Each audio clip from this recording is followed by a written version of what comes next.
Is my Hermes journey over before it's even started? This is the real reason behind why I don't have an Hermes bag in my luxury collection. Hey, Steph here. So I have been collecting designer bags for well over 10 years now. And it's safe to say that Hermes is perceived as the creme de la creme in the luxury world. It is one of the most expensive brands to buy from, and right now it's definitely one of the most in demand. But I've never had an Hermes bag in my collection, and that seems strange even to me. Now, a few months ago, a subscriber actually came up to me when I was shopping in London, and she asked me, Steph, do you think you will ever add an Hermes bag to your collection? Now, there's quite a few topics of conversation around the brand, which I'm going to touch on today, including the lawsuit and including the updated game, if you will, and my opinion on Hermes in general, and whether or not I think I will ever get a bag. So two of the main topics that I have seen around Hermes recently, the first one being that I'm seeing lots of people saying that their journey is over. Whether they bought something before, a lot of them are actually customers of the brand and now saying that they won't buy from the brand anymore. And I think a lot of this has stemmed from the fact that in certain locations, Hermes have changed the game, if you will, in the sense that previously, you could go into store, get the contact details of a sales associate, and then you'd be able to kind of text back and forth with them and be like, have you got this in stock? Or I'm looking for this, and they would let you know when it comes in stock. However, I do believe in certain locations this is changing now, and they're encouraging people to go into store, and they're doing a lot less of the kind of messaging, which obviously makes it really hard for people who don't live near a boutique and who don't visit on a regular basis. And I am definitely one of those people that actually prefers being able to text really easily and get what I want from a luxury brand, because I do live just over an hour away from the nearest store, which is in London. However, I do visit London quite regularly. So personally, this doesn't completely put me off, but it definitely makes it a little bit harder to access the brands. Now, I'm regularly browsing the Hermes website. I have ordered a few pieces from the website, in fact. But if you've ever been on the site, it's actually quite hard to get a few pieces. So this is definitely something to consider if you're wanting to be an Hermes customer. So this is something I'm definitely thinking about in terms of if I do start my journey, what does this look like now? The second topic is, of course, the lawsuit. Everyone is talking about this right now. So in California, two residents have filed a lawsuit claiming that Hermes is unlawfully tying the sale of its famed Birkin bag to customers who have a purchase history, and therefore tying it to the sale of other products within the brand. Now, I'm definitely not a lawyer. If you are interested in the legal side of things, actually Lisa from Luxury and Life in the Middle, I'll link her video down below. She has a much better grasp on the legalities of all of this. She's done a fantastic video explaining it all if you want to get into that side of things. But they are basically claiming that Hermes is violating antitrust laws. So we don't know what the outcome of this is yet. And I know there are a lot of people waiting to see what the outcome is. So with all the recent mayhem surrounding the brand and people's opinions, and in fact, this is quite an emotive topic for some people, do I think personally my Hermes journey is over before it's even started? Now, I've never really talked about Hermes much on this channel because I don't have a bag in my collection, but I'm now going to share with you the real reason behind why I haven't started my journey yet. And it is because I don't think there is a game to be played. I know what you're thinking, Steph, are you crazy? Everyone knows about the Hermes journey and the Hermes game that you have to play to get a quota bag. What is a quota bag? It is a Birkin or a Kelly. It did used to include the Constance bag, but I now believe this is not a quota bag anymore. In order to get your hands on a quota bag, you have to play the Hermes game, which is a term that has been made up by customers in terms of you have to demonstrate to the brand by buying other items across their board. And then when the Hermes gods decide, they may offer you a quota bag that you have made a wish for. Now, in order to get a quota bag, you have to make a wish in store. You have to be on a wish list generally. Sometimes people have been lucky and walked straight into store and managed to get their hands on a quota bag. This happens more regularly in Paris because you can apply online for a lottery leather appointment, and then if they do have some bags available, they might offer you one. But when you make a wish, you go into store and you basically say which quota bag you would like, what sizes you're interested in, what color, what hardware, etc.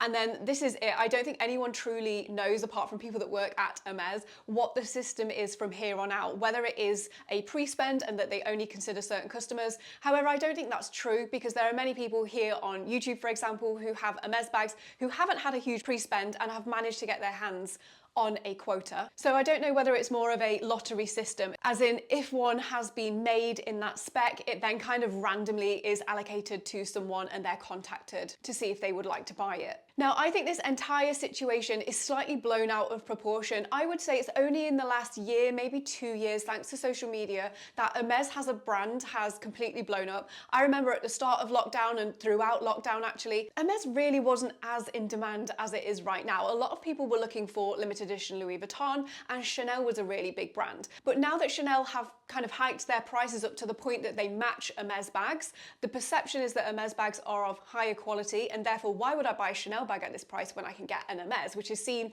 as arguably maybe even slightly more luxurious, more elite than Chanel. And that, I think, is partly of what is driving demand. Now, I've actually seen someone selling a course on how to get an Hermes quota bag. Seriously, I can't remember exactly where it was, but I think it was hundreds of dollars.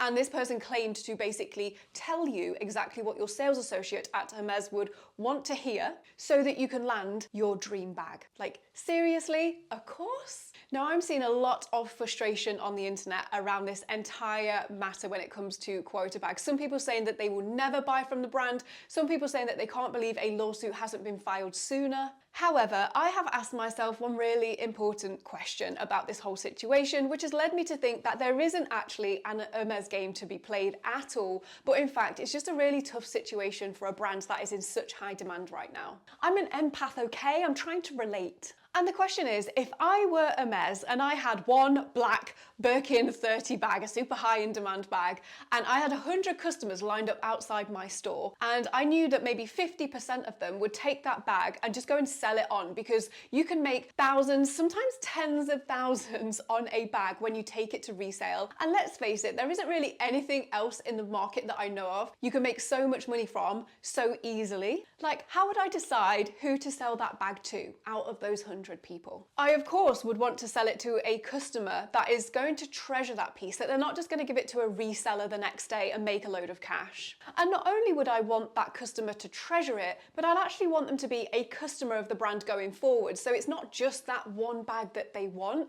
but it's that they will continue to come back to the brand. Now, of course, this raises all kinds of emotions, ones that I have dealt with myself, because let's face it, if you have more money, you are able to buy more from the brand, you are able to buy the furniture, the ready-to-wear, the fine jewellery, therefore demonstrating to the brand relatively easily that you are a good customer of the brand and that you are unlikely to resell a very hot piece because you don't need the cash from it. And if I've demonstrated buying across multiple different categories of the brand, I am likely to continue doing that and therefore be a good customer long term. Now, I do see people taking this what seems like quite personally, as in my money is as good as anyone else's and I'm just going to take my money elsewhere. I'm not going to play this game. But I really don't think it's a personal situation. For me, on my journey, I am now really focused on super high quality pieces, and that is what Hermes is meant to represent. They don't make these bags en masse, they are all handmade. They're meant to represent the epitome of craftsmanship, of materials, and when it comes to something like that, I don't think you can rush perfection. These are bags that are designed potentially for you to use for the rest of your life. Hermes are also very well known for their spa, so if you do buy a bag from them, you can take it to the spa. You can have things like the outside of the bag, if you've knocked it, kind of touched up. If there's scratches, they can help buff them out and also replace the hardware if that's really scratched. Now, of course, no one knows the outcome of this lawsuit and it's going to be really interesting to follow. But again, if I were the brand and I were trying to find genuine customers who really would love a piece, I think that is such a hard task. And there will be an element of, does this person just want this one piece or do they actually care about the brand in general? But then, of course, they shouldn't really tie the sale of a piece to other items. Although I don't think that is what they're doing, because again, I've seen lots on social media where people have been able to just walk into store. Maybe they've had a really low spend, they've only bought a few items that they really want, and then they have been offered a quota bag. And tying a customer's loyalty to how much they spend and what they spend across is definitely nothing new. Lots of luxury brands do this, including luxury car brands. So I was talking to my partner about this. He is very much a fan of Porsche.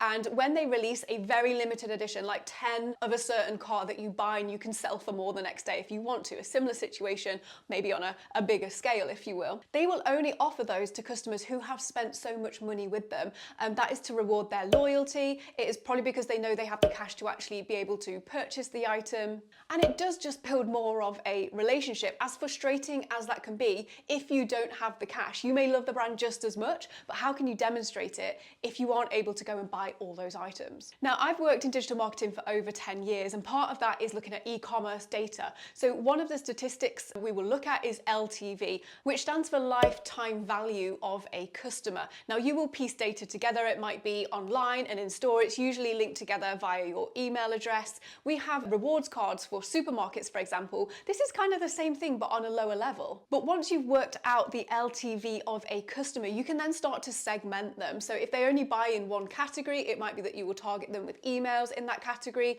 If they are high spenders, it might be that you give them an exclusive offer or an event to attend. So again, this isn't anything new. I really do just think it comes down to numbers and a little bit of human interpretation of what a true customer is. Now for the two reasons why I personally don't have an Hermes bag in my collection and whether I think I will in the future. The first one is finances. This is an obvious one. Hermes items are very expensive across the board. And I am so blessed to have all the pieces that I do. I have worked so hard. I was working 2 jobs whilst I was at university. I worked throughout college, like all my weekends. My first ever job, I was being paid like less than minimum wage because I was doing an internship for quite a while. And I know what working hard for my money looks like. And being completely honest, I have prioritized brands like Louis Vuitton, like Chanel, for example, because I could much more easily get my hands on those pieces. And I guess when I was younger, I probably found them a bit more fun than some of the Hermes styles. So in the past, I've just never prioritized my finances in order to save up for an Hermes piece. The beauty of hindsight, I kind of wish I did, because the resale value of them now is so high. I wish I'd have got my hands on some dream pieces earlier.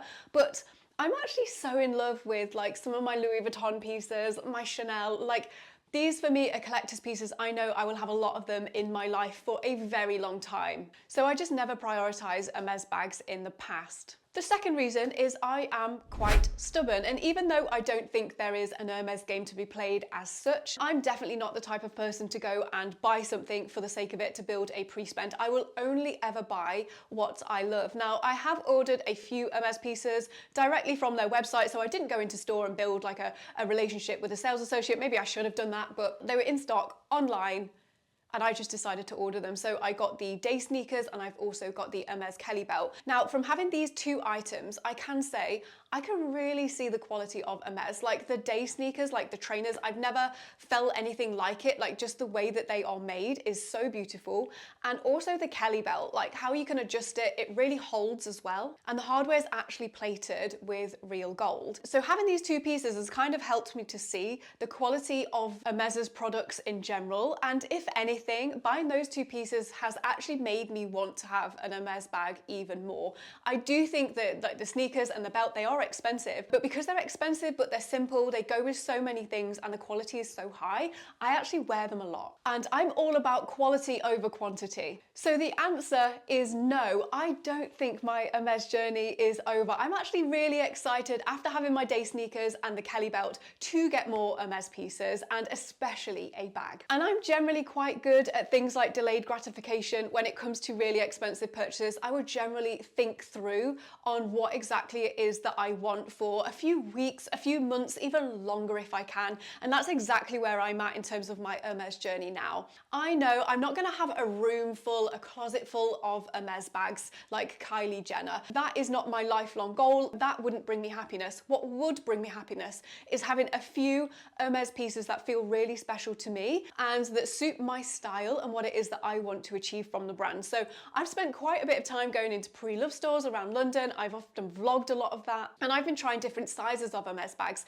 different versions, the Celia versus the Retourne, for example, the different colors, the hardware combinations, because when I do get an Hermes bag, I do want it to be a dream version. And it's exactly where I'm at with my Chanel collection, for example. I have my dream Chanel bags, and even though they're bringing very beautiful bags out all the time in all the different colors colours and the crystals, etc. I have a few bags from Chanel that for me were lifelong pieces. My Chanel Trendy, my Chanel Business Affinity. I adore these bags, even though they're quite similar. One's a bit bigger than the other. These are lifelong pieces and I bought them for that reason. And whilst I'm very much at the beginning of my journey, I'm going to be having my first Hermes appointment soon. So if you aren't already, make sure you subscribe because that video will be coming very soon. I'm still looking at and investing in other brands that are meant to have exceptional quality. So one of those is Delvaux. I got the Tom Pett bag, the size recently. Delvaux is one of the oldest leather goods houses in the world. It filed the first patent ever for a handbag, and I can tell you the quality is so good. Another brand that I'm looking at more and more right now is Joseph Duclos. They only have a store in Paris, and they are about to release the Diane bag in a new kind of mini size and also a bigger size. Again, it's one of the oldest leather goods companies in the world, along with Hermes.